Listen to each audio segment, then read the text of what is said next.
Welcome back to Killer Stories. I'm your host, Bobby Holmes. This week's episode is sponsored once again by Bar Forte of Kaysville, Utah. I can't stress enough how much I love this studio and the owners, Janelle and Cindy. They're so much fun to be around, making class feel like an hour of hanging out with your girlfriends. But bar isn't just for women. We've had some men attend that think it looks easy. Needless to say, it's not easy. But results take hard work and lots of tucks. I feel stronger after every class. Bar Forte is a woman-owned boutique bar fitness studio, the first in Davis County, located in Kaysville, Utah. The owners, Cindy and Janelle, are not just business partners. They are best friends and fitness enthusiasts. They met teaching bar and shared a dream of owning a studio of their own. Bar Forte combines the best of ballet, yoga, and Pilates foundational principles, which focus on isolating, overloading, and stretching each muscle group, resulting in improved strength, posture, and balance. They strive to create a comfortable environment and ensure that new and seasoned clients feel like they belong, both in and outside of class. Bar Forte opened on July 30th. Cindy, Janelle, and their staff are eager to connect with the community and build an awesome clientele. Take advantage of their new client deal and try them out. 2 weeks of unlimited classes for $10. Find them on Instagram at Bar Forte Kaysville and click the link in their bio to purchase this offer.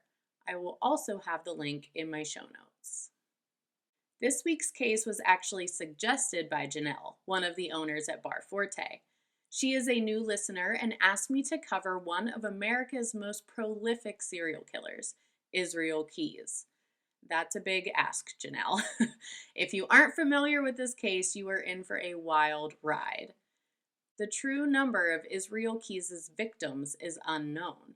His Murderpedia rap sheet states 3 to 11 plus victims. He didn't have an MO. Every victim, male or female, was simply a victim of opportunity. While most of his victims were sexually assaulted first, or after, they were killed in various ways.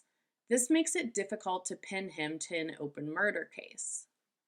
The one victim of Israel Keyes we can 100% confirm is 18-year-old Samantha Koenig. This is the case that landed him behind bars, and we will get to the full details soon enough. Let's get a little background on Israel Keyes. He was born on January 7th, 1979 in Richmond, Utah. He was the second of 10 children. I can attest large families like this are not uncommon here in Utah. Israel's parents, Heidi and Jeffrey Keyes, converted to the LDS faith, or Mormon faith, when they moved to Utah earlier in their marriage. The couple didn't believe in government interference of any kind, including public schooling or modern medicine. All of the children were home births. They did not have birth certificates or social security cards. Monday through Friday, Heidi homeschooled the children between chores, and Sundays were dedicated to their faith. They learned how to read by memorizing Bible verses. In 1983, Jeffrey purchased land in the remote town of Colville, Washington. The Keyes family moved north and lived in a small one-room cabin. There was no electricity or running water. Can you even imagine 10 children in those circumstances, all sleeping together in one room? The Keyes left the Mormon church and began attending service at a place called the Ark, which practiced Christian identity. If you are like me and completely clueless as to what that is, allow me to enlighten you. These people, who believe they are Christians, think that only people of European descent, in other words, white people, are the direct descendants of Abraham, Isaac, and Jacob, the ancient Israelites. Non-white and Jewish people are the cursed offspring of Cain, the eldest child of Adam and Eve. In this biblical story, God cursed Cain after murdering his brother Abel.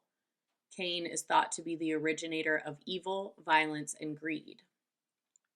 Members of Christian Identity believe they are the chosen people and promote the idea that all non whites will either be exterminated or enslaved in order to serve the white race in the new heavenly kingdom on earth under the reign of Jesus Christ, who, let me remind you, was Jewish. The Christian identity doctrine states that only Adamic or white people can achieve salvation and enter paradise. So basically, they are a white supremacy cult. The Keyes family later attended another church called the Christian Israel Covenant Church. They held similar core values of racism. As an adolescent, Israel was very involved with the church. He kept a journal scribbled with Bible verses and how they fit his life. He confessed to his daily sins, for example, feeling lustful towards a girl, which shouldn't be a sin. That's a normal coming of age feeling. The older Keyes children often slept in tents outside in the summer months because of the cramped living quarters inside the cabin. A family of 12 required a lot of food. The children were forced to hunt and work on neighboring farms to support the family financially. They all knew how to skin an animal. It was part of their daily life. If they didn't hunt, they didn't eat. Israel was hanging out with the youth group from church talking about hunting when he took things to an uncomfortable level. He said, "I go after anything with a pulse." Israel told them how he once skinned a deer alive. Everyone around him retreated and started whispering. That was the beginning of Israel being ostracized by his peers. His friends, the few he had, no longer wanted to be around him. I mean, skinning a deer is one thing, but doing it while it's still alive is incredibly cruel. Not sure what reaction he was expecting. As he got older, there were definitely troubling signs in Israel's behavior. He set fires in the woods, checking arson off the McDonald triad list. Israel broke into neighboring houses, stole their guns, and sold them for a profit. His parents once found a stash of guns and forced Israel to return them and apologize. In front of a few neighbor kids, Israel tied a cat to a tree and then shot it in the stomach. A boy who was tagging along with Israel became ill and vomited at the sight of the tortured animal. Another check on the triad for cruelty to animals. Everyone in town kept their distance from Israel, but he came to the realization that he preferred it that way. He wasn't like them. He knew he was different. The Keyes family picked up and moved again, this time across the country to Smyrna, Maine. There was an opportunity for Jeffrey and Heidi to work in the tree sap business. It is used in the production of maple syrup and a big seller in this Amish community. The Keyes fit right in with the Amish lifestyle since they lived for years without electricity. Israel, however, was beginning to pull away from his family and their beliefs, denouncing his faith. His parents tried to convince him otherwise, but Israel stood his ground, declaring himself an atheist. Sadly, his father disowned him, cutting all ties and encouraging the younger kids to never speak to him again. Israel was a traitor in his eyes. Israel left his Mormon and Christian identity faiths behind him and instead followed Satanism. To become a true Satanist, he wanted to kill as part of a ritual sacrifice. He didn't have a specific person in mind, it was more about opportunity. The summer of 1997, Israel stood behind the tree line along the Deschutes River in Oregon. He saw a teenage girl tubing down the river. He pulled her out of the water and violently sexually assaulted her at knife point. His plan was to kill her as a sacrifice, but he let her go after the assault. He said the reason was because she didn't seem frightened. She said, "You're a good-looking guy. You don't have to do this, you know. I would go on a date with someone like you." If she wasn't scared, he lost the thrill of it. There are 2 murders in this time frame that police believe Israel Keyes is responsible for. However, it's not been confirmed. Julie Harris was 12 years old and a skier Special Olympic medalist. She disappeared in 1997. Her remains were found a year later in a nearby forest. The same year, a woman was found deceased in her trailer after it had caught fire. Her young daughter, Cassie Emerson, was reported missing. A year later, Cassie's remains were found in the woods, 13 miles from the trailer. Again, Israel has not confessed to these murders, but he did admit one of his earliest acts of arson was a trailer. In 1998, Israel joined the army and proved himself an excellent soldier. He served in Egypt, as well as spending time in Fort Hood, Texas, and Fort Lewis, Washington. The other soldiers in his barracks described Israel as a loner. He kept to himself but drank heavily on the weekends, sometimes downing an entire bottle of Wild Turkey bourbon in an evening. While in the army, Israel had one DUI, otherwise a clean record. The Army gave Israel Keyes an achievement medal for his admirable service as a gunner. He received an honorable discharge in 2001. After this, he lived on the Maca Indian Reservation in Washington state with a woman with whom he had a child. I originally wrote baby mama. I probably should have stuck with that. A woman with whom he had a child sounds a little wordy and too proper for my style. Her name was Tammy. It's unknown exactly what Keyes was up to from 2001 to 2012. He was a regular traveler, always on the move throughout the states and internationally. But no one knew his trips were just a cover for a more sinister plan. Like I said earlier, police believe Israel Keyes is responsible for many unsolved murders. To name a few, Keyes is a suspect for the Boca killer, a string of murders that happened in 2007 near Boca Raton, Florida. In March of that year, Randy Gordenberg was abducted from a parking lot of a shopping center. Her body was found an hour later with 2 fatal bullet wounds. In August, a woman and her toddler son were abducted from a mall parking lot. She was taken to an ATM and forced to withdraw money. She and her son were released without being harmed. Even though the kidnapper wore a mask and sunglasses, the woman was able to give a vague description. He was tall, with an athletic build and long hair. Those features are an accurate description of Israel Keyes. But keep in mind at this time, no one knew who he was. He wasn't on their radar, so this description led nowhere. In December of 2007, 47-year-old Nancy Bochicchio and her 7-year-old daughter Joey were found in their car parked at a mall. They had both been fatally shot. The one murder we know Israel Keyes is responsible for happened in February of 2012. 18-year-old Samantha Koenig was a senior in high school. She lived with her father, James, and her boyfriend of 9 months, Dwayne. Samantha and Dwayne had been fighting a lot lately because she suspected him of cheating on her, but they were working things out. Samantha worked as a barista at a little coffee stand called Common Grounds in Anchorage, Alaska.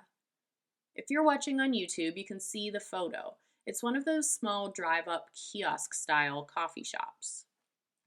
At this time, Israel was living in Anchorage with his new girlfriend, Kimberly, and his 10-year-old daughter. He was no longer with Tammy and had full custody. They moved to Alaska years prior, and Israel started his own construction business. Samantha was working the late shift on the evening of February 1st. She didn't have a car, and even though her and Dwayne's relationship was a bit rocky, he still drove her to and from work every day. The coffee stand was a bit slower in the evenings compared to the mornings, so she worked alone. Surveillance footage shows a man parking a white Chevy truck without license plates across the street at Home Depot. Then he walks over to Common Grounds to order a drink. When it's ready, Samantha turns around to hand the man his coffee. She can be seen on surveillance video from inside Common Grounds, and something obviously startled her. Samantha jumps back and throws her hands up. You can't see outside the window, but the man is pointing a gun at her. He ordered her to turn off all the lights. She did as he asked. Israel then crawled through the drive-up window and bound her hands with zip ties. He shoved napkins in her mouth to keep her quiet. He rummaged through the register, pocketing any cash, and escorted her outside to his truck, which was visible, blurry, but visible on camera. On that short walk, she broke loose of his grip and took off running. Her hands were bound, and that prohibited her from running fast. Israel quickly caught up and tackled her. This was basically in an IHOP parking lot, but unfortunately, there was not one single witness to her abduction. As Israel drove around, he realized that Samantha didn't have her cell phone. Having her phone was an important part of his plan. He was confident enough to drive back to the site of her abduction, break into Common Grounds again, and grab her phone. He drove Samantha back to his house and locked her in a shed behind his house. He explained that the reason he kidnapped her was for ransom, and if she cooperated, he would let her go. Samantha told him her family didn't have that kind of money. Even if that was true, he knew they would do anything to get her back and come up with the money somehow. Around 8:30 p.m., Dwayne drove to Common Grounds, but something seemed wrong. All the lights were off and Samantha wasn't there. He thought back to their most recent fight and thought maybe she just needed some space and arranged to be picked up by someone else that night. Around 11 p.m., Dwayne got a text message from Samantha's phone. It read, "F you, asshole, I know what you did. I'm going to spend a couple of days with friends. Need time to think, plan, acting weird. Let my dad know." Samantha and Dwayne had been together for 9 months. Something seemed off. He knew her writing style and she didn't talk like that. Back in the shed, Israel looked through Samantha's wallet, but didn't see a debit card. That was an essential part of his plan as well. He would have the ransom money deposited into her account and use her card to withdraw it. She explained that she had left her debit card in her boyfriend's truck and gave him the address. He left Samantha in the shed with heavy metal music playing so no one could hear her if she tried to scream. Around 3 a.m., Israel drove to her house and broke into Dwayne's truck. Dwayne could hear something outside and went to investigate. He saw a man rummaging through his truck. He ran inside to get help from James, but when he came back, Israel was gone. At this time, her boyfriend didn't think much of it. To his knowledge, nothing was missing from the truck. Unfortunately, Keyes was lying to Samantha when he said he would release her if she cooperated. She gave him everything he asked for. He tested the PIN to make sure it worked. There was less than $5 in the account, so he didn't bother with the withdrawal now. But now that he knew the PIN worked, he didn't need Samantha anymore. Israel drove back to the shed where he raped and strangled her to death. All while Kimberly and his daughter were inside the house. And you aren't going to believe this part. He goes inside to start packing. 2 hours later, he woke his daughter and drove to the airport. They went on a 2-week cruise. Not a care in the world. The man goes on a freaking vacation with a corpse in his shed. The next morning, another barista shows up at Common Grounds for work. She found the place in disorder, which was not like Samantha. She was a great employee and somewhat of a neat freak. There were dirty dishes left in the sink and napkins thrown all over the ground. Then she noticed that the cash register was empty. The barista contacted the police to report the missing money. The officers on the scene noticed 3 different cameras in and around the coffee stand. They collected the tapes to review and try to figure out who stole the money. They quickly realized there was a much bigger concern than money missing from the till. It confirmed that Samantha was abducted by a man driving a white Chevy truck. The exact model was hard to make out, and this information wasn't much help anyways because it was the most common vehicle in Anchorage, Alaska. The community in Anchorage came together in a search for Samantha. Her father, James, set up a tip line as well as a volunteer site outside of Common Grounds. He planned searches and updated volunteers and the media on the case. Through the media, he begged her captor to bring Samantha back safely. She was his only daughter, and he was completely heartbroken. Initially, both James and Dwayne were people of interest in the case. Investigators saw the text history between Dwayne and Samantha, and they knew their relationship was on the rocks. But he had a solid alibi. Dwayne was working during Samantha's abduction. James was also ruled out as a suspect.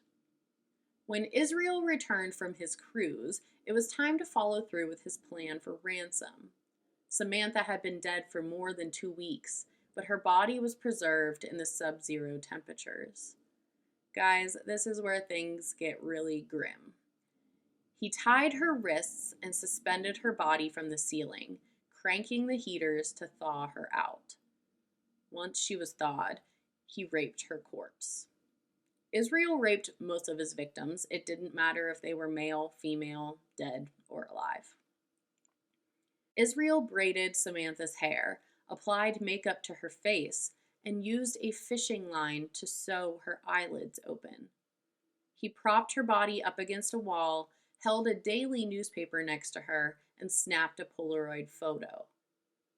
Dwayne received another text message from Samantha's cell phone. It said, "Connor Park sign under the pic of Albert, ain't she purty?" James and Dwayne called the police and rushed to Connor Park. They found a flyer of Albert, a missing dog. Underneath the picture was a Ziploc bag pinned to the sign.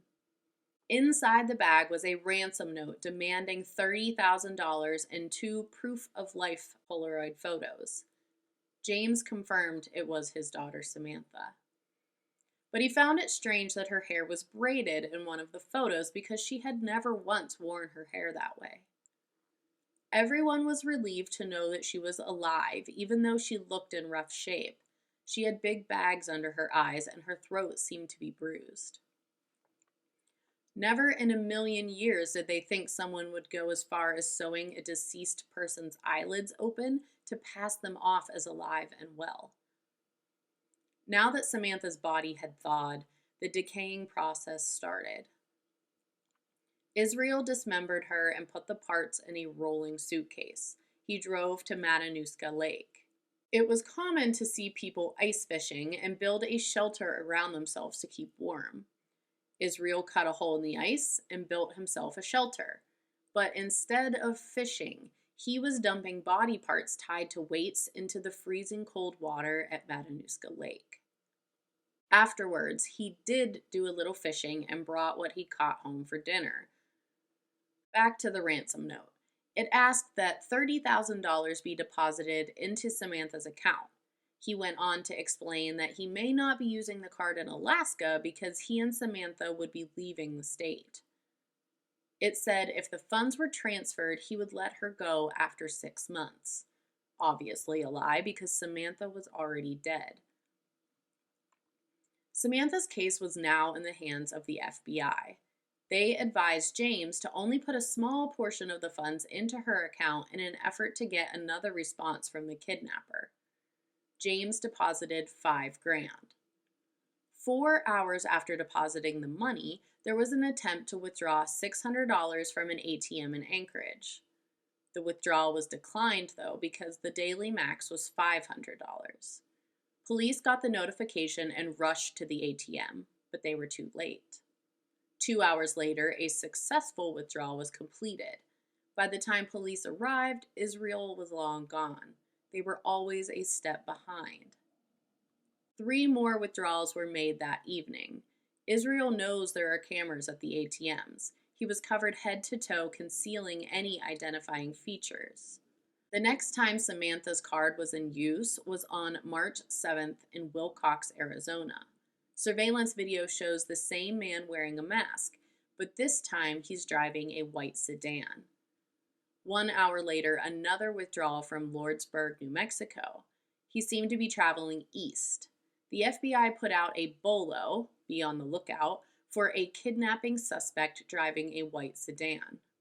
The next withdrawals were in Humboldt, Texas, and then Shepherd, Texas. An officer working in Lufkin, Texas, heard the bolo for the white sedan. It was updated, stating the car as a white Ford Focus. Hate to admit it, but Israel Keyes was pretty smart.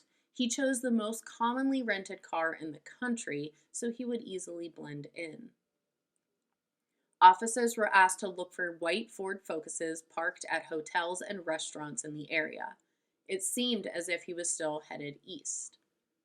A white Ford Focus was reported by a detective to be parked at a Quality Inn directly off US Highway 59.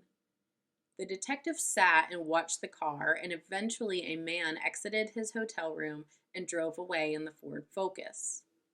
Officer Steve Rayburn, a local Texas Ranger, followed the Focus and waited for him to make a traffic violation, so he had reason to be pulled over.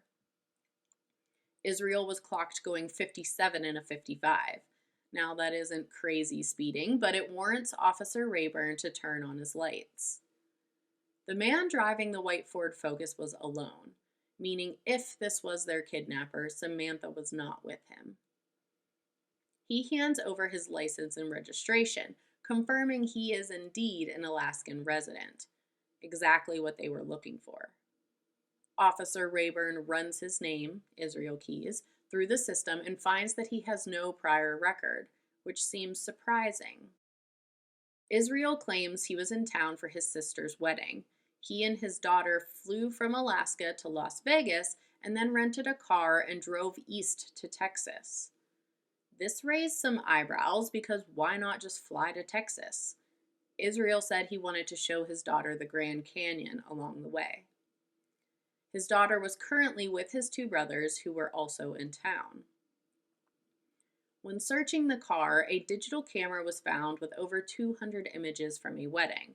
So he may have been telling the truth about why he was in Texas, but that didn't rule him out as their suspect. He had multiple rolls of cash, all in $10 and $20 bills. Inside his wallet was Samantha's debit card with the pin carved into the front. But Israel had an explanation for that, too. He claimed someone left a Ziploc bag in the passenger seat of his truck. The Ziploc had a debit card inside. There were lots of people in the construction industry that owed him money. He assumed this was their payment and didn't think much of it.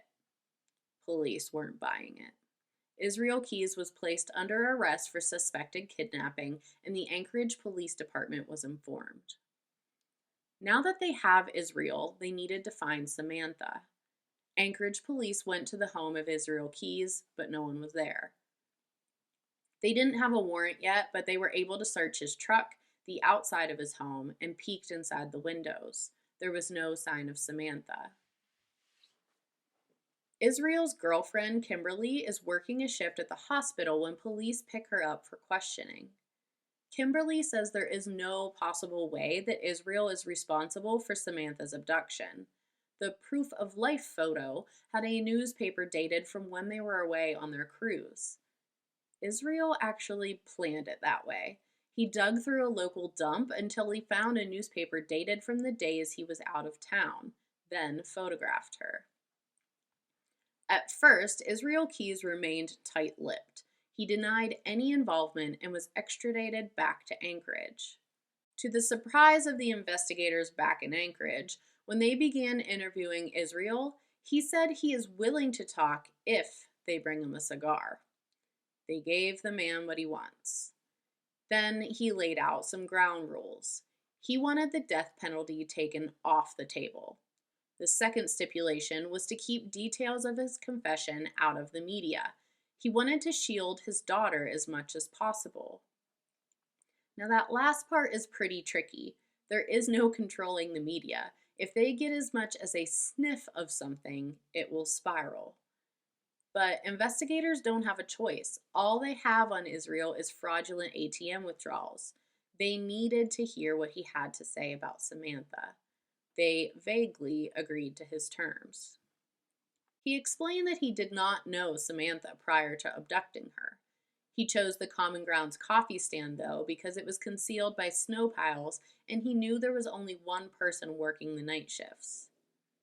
He went into detail about the night of her abduction, and it all lines up with what was on the surveillance footage. Israel had a police scanner and told Samantha if there were any neighborhood disturbances called, he would know. He would be back there before police and she would face the consequences. She was absolutely terrified and did whatever Israel asked of her. Then Israel drops a bomb. He tells investigators that Samantha wasn't alive in the proof of life photo. She had actually been dead for more than 2 weeks. He applied thick layers of foundation to hide that her skin was graying and sewed her eyelids open. Up until this part of the confession, investigators thought Samantha was still alive somewhere. Their last bubble of hope just burst. Israel told them where they could find her body in Matanuska Lake. Samantha's father was informed of the confession, and a forensic dive team was dispatched to Matanuska Lake. Divers were able to recover all of Samantha, and she was properly laid to rest.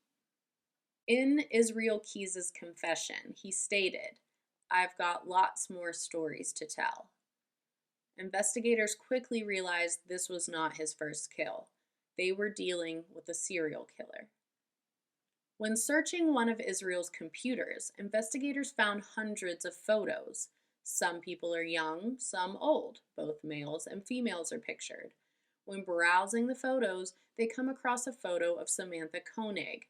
The scary realization is that these photos could potentially be his victims, hundreds of them. Israel said for the past 14 years, he has been 2 different people. Anyone who knows him doesn't really know him. He admitted to having many other victims but did not elaborate on details. His concern once again was that this information would find its way to his daughter, and he didn't want her to know the real him. When the media gets a hold of Samantha's case, Israel's name is withheld as the suspect. They were attempting to gain his trust so that he would continue with his confession. Israel says he is happy to help, but it must be on his terms. Now all of a sudden he wants the death penalty, and a date set within the next year.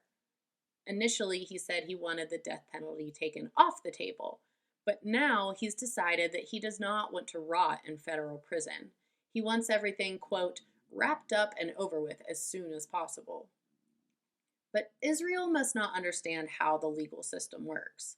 Things take time, years even. They tell Israel if he gives them the name of another victim, they can close that case and work on an execution date. He agrees and asks for a map. He points out Essex, Vermont. Israel said there should be a report of an older couple who went missing there. He killed them and could take them to their bodies. June 2nd, 2011, Israel flew to Chicago. He rented a car to drive from Chicago, Illinois to Maine so he could visit with his brothers. A little strange because the drive is about 17 hours, but he does everything for a reason. He made one stop in New York where his family owned property. From there, he drove to Essex, Vermont. He explained to the investigators that years prior he had visited the town and buried a kill kit, a 5-gallon bucket filled with a gun, ammo, silencer, duct tape, zip ties, and Drano. We will get to the purpose of the Drano soon enough. He drove to a remote area and buried it. That way, the next time he was back in Essex, he had everything ready to go. This was a way to avoid things being traced to him. No recent surveillance video or receipts to link him to the crime. In 2011, when Israel returned to Essex, he chose a random street and a random house. He peeked in the backyard and inside the windows to make sure there were no dogs or kids. It was a rule of his not to kill kids or have them witness his crimes. In the pouring rain, he cut the phone line to the house and waited until it seemed like the homeowners were asleep. He snuck in through the garage window and entered through the man door. He busted into the bedroom and announced this was a robbery. He flipped Bill and Lorraine over and zip-tied their hands together. He robbed the home of any valuables and took the couple's debit cards, once again carving the PIN numbers into the front.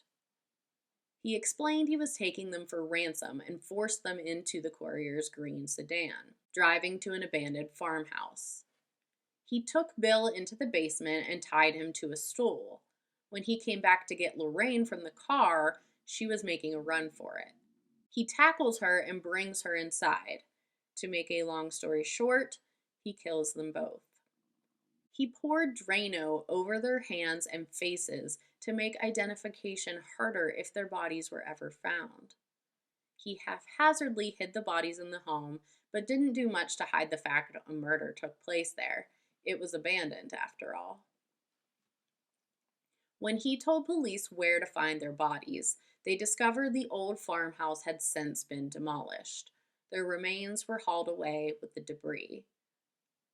Israel also confessed to acts of arson and bank robberies, as recent as a few days ago in Texas. He was feeling unstoppable after getting away with Samantha's murder. While in Texas, he lit a house on fire, but this was just a distraction. He listened on the police scanner, and after emergency services were dispatched to the fire, he robbed a bank, getting away with $10,000 in cash. As far as murders, Israel didn't confess to anything more than Samantha Koenig and the couriers, mainly because he didn't want his daughter to ever find out. But he did admit to burying kill kits all over the country, which is completely terrifying to think about. During the interviews, Israel laughs as he describes the details of his crimes, especially how the victims struggle and try to call for help. It's very disturbing. You can find them on YouTube if you're interested in hearing these details straight from the killer. May 23, 2012, Israel Keyes attempted to escape from the courthouse during his hearing. He was given pencils and chewed them into small pieces, using that to pick the locks on his wrists and ankles. But he didn't make it far before he was tased and subdued. While being held in the Anchorage Correctional Complex, Israel Keyes somehow got his hands on a razor blade. December 2nd, 2012, he was found dead in his cell. He left a suicide note, but unfortunately, it did not include any details to help close any open murder cases. In addition to the suicide note, drawings were found under his bed, 11 skulls and a pentagram with the words, "We are one," all of which were drawn in his blood. Some believe this meant he had 11 victims. But if he had been killing for 14 years, my guess is there are many, many more.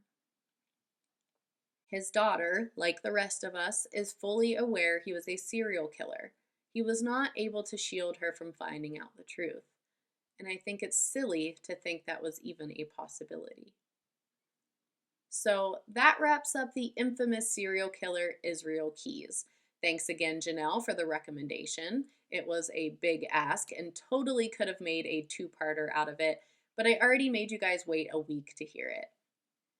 If you are enjoying killer stories, please leave a written review on Apple Podcasts and or a rating on Spotify. It helps with the visibility of the show. I have one more episode left in this season, but I have a running list, so please continue to email those story suggestions to KillerStoriesPodcast@gmail.com. Follow me on social media. I'm Killer Stories Podcast on Instagram, Facebook, and TikTok, and at Killer Stories Pod on Twitter. Thanks so much for listening. Until next time, this has been a killer story.